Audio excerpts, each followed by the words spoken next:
Well, Transportation Minister Omar Alghabra is in Montreal right now speaking with reporters. Let's listen in live. That needs to be transported.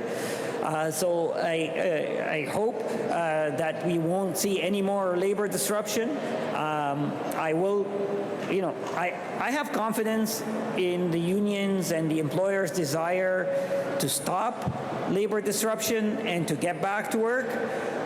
The process of negotiation tends to be messy sometimes, tends to be complicated.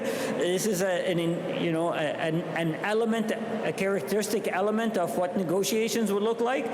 But I can say what I said yesterday. Canadians feel now that the economy can no longer withstand further disruptions, and I am relieved and happy to hear that workers are back at work. Perfect. I had a second question. There was a flight from Air France that was allowed to come to Toronto that had where someone had hemorrhaged and it had not been cleaned up. I wanted to know what you had to say about this situation, how it was allowed to happen. Can you repeat the question? Yes. There was a flight from Air France that was allowed to come to Toronto where a man had hemorrhaged and people were allowed to board this flight without a proper cleanup having been done. I wanted to know what you had to say about that situation.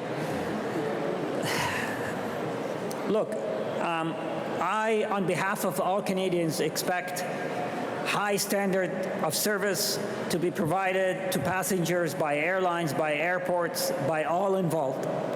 Canadians deserve and expect to get what they pay for when they buy tickets.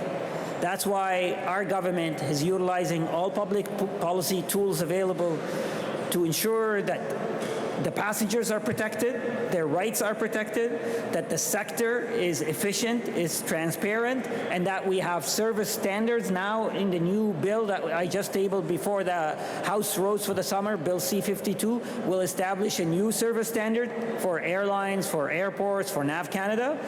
And we've invested in modernizing CATSA. We are investing in infrastructure at airports. We at the government level will do everything we can to continue to encourage the sector to improve their operation performance, to improve their standards, and I will stand up on behalf of Canadians demanding that they get what they deserve.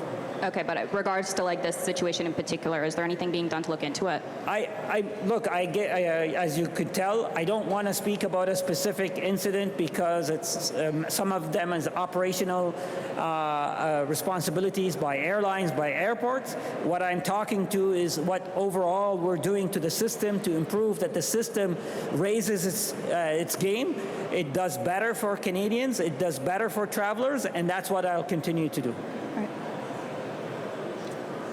With regards to the consortium that will be chosen, could you impose a minimum threshold on local content? And is that something that you would be planning on to doing?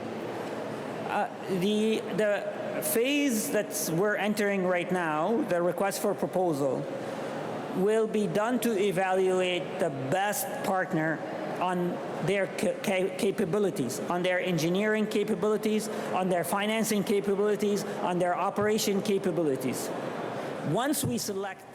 We've been listening to Transport Minister Omar Alghabra speaking to reporters in Montreal on a number of issues, also talking about the situation out west in regards to the BC port strike.